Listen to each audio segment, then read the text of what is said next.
हिंदी में यूपीएससी की तैयारी से संबंधित प्रोग्राम्स को देखने के लिए सब्सक्राइब करें स्टडी IQ IAS हिंदी। नमस्कार दोस्तों, स्वागत है आपका study IQ IAS Hindi platform पर। आज की चर्चा में हम लोग बातचीत करने वाले हैं एक खास टॉपिक पर, और ये टॉपिक जुड़ा हुआ है उन तमाम कैंडिडेट्स के साथ जो कि IAS 2026, 2027 या फिर 2028 को टारगेट करते हुए तैयारी कर रहे हैं।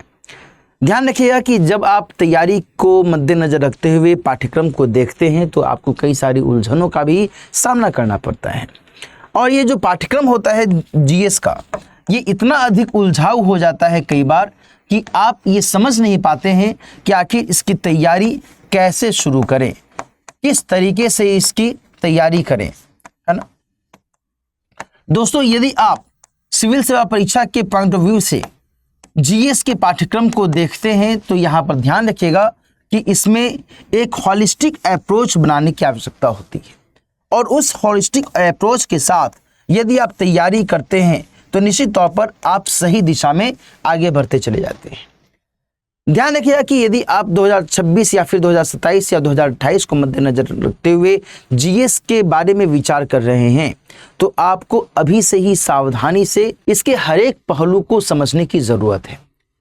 GS पढ़ना बहुत ही मुश्किल नहीं है, आसान है, यदि आप इसको स्मार्टली और स्ट्रेटेजिकली पढ़ते हैं तब। इसके अलावा आपको इस बात का भी ध्यान रखना होता है कि आप GS को इस तरीके से पढ़ें ताकि आप उसको अप्लाइड वे में इस्तेमाल में ला सके। आपका जो अप्रोच है वो ओपनली इस तरीके से हो ताकि किसी भी तरीके से किसी भी रूप में यदि सवाल पूछा जाए तो आप उत्तर देने की स्थिति में हो। क्योंकि कई बार GS में ऐसे सवाल भी पूछ लिए जाते हैं जो आपने डायरेक्टली कंटेंट के तौर पर या फिर टॉपिक के तौर पर सब्जेक्ट के अंतर्गत नहीं पढ़ा होता है। आपको अपने अप्लाइड नॉलेज का इस्तेमाल करना पड़ता है, आपको अपने कॉमन सेंस का इस्तेमाल करना पड़ता है, तब फिर उस प्रश्न का आप उत्तर देने की स्थिति में होते हैं। और ये सारी जो गतिविधियां हैं ये इतनी जटिल नहीं हैं जिसमें आप महारत ना हासिल कर सके। इन सारी गतिविधियों में महारत हासिल किया जा सकता है बशर्ते आप स्ट्रैटेजिकली स्टेप बाय स्टेप बढ़ते हुए बेसिक से लेकर के एडवांस लेवल तक GS के हर एक सब्जेक्ट के सभी टॉपिक्स को कंप्लीट करें। इस बात का हमेशा ध्यान रखने की आवश्यकता है कि GS में किसी भी सब्जेक्ट को नहीं छोड़ना है। किसी भी सब्जेक्ट के किसी भी टॉपिक को आप बहुत ही बेहतर तरीके से यदि पढ़ते हैं, बेहतर तरीके से आप उसमें समझ विकसित करते हैं तो इसके माध्यम से आपकी तैयारी और आसान हो जाती है।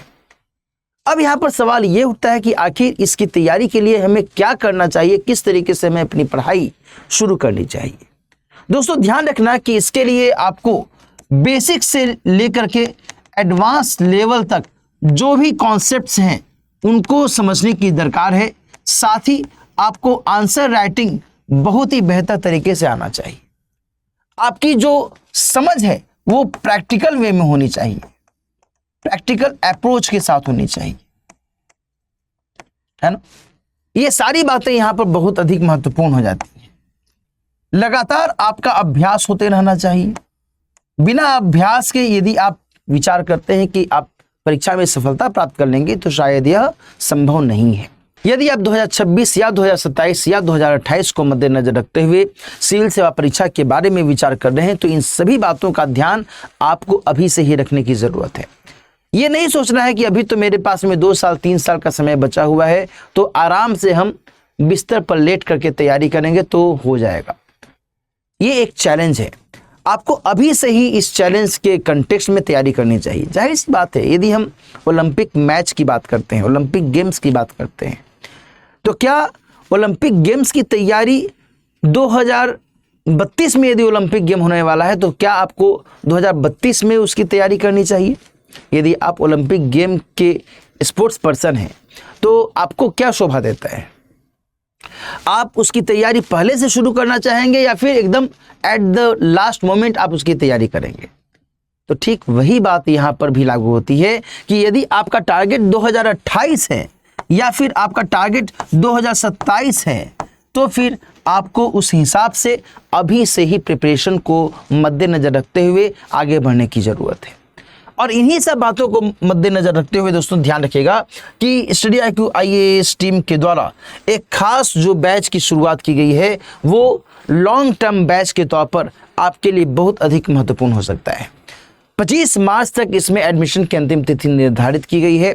यदि आप इस कोर्स को ज्वाइन करना चाहते हैं तो राइट नाउ आप दिलीप लाइव कोड का इस्तेमाल करते हुए मात्र 34,999 रुपये में इस कोर्स से जुड़ सकते हैं।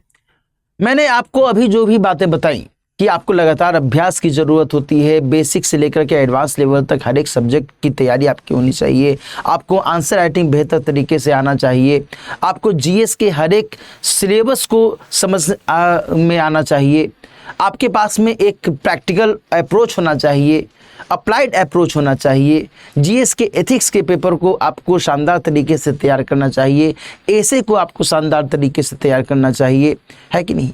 इन सभी गतिविधियों को मद्देनजर रखते हुए ये बैच आपके लिए बहुत अधिक लाभदायक हो सकता है।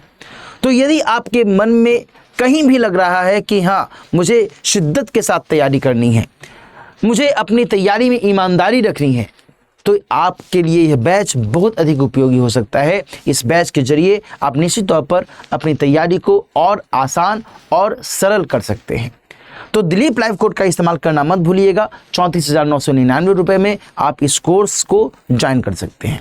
इस कोर्स के बारे में और भी कोई जानकारी यदि आपको चाहिए तो आप मुझसे इस मेल ID के जरिए भी जुड़ सकते हैं। मेरा मेल ID है dilip dilip.kumar@studyiq.com।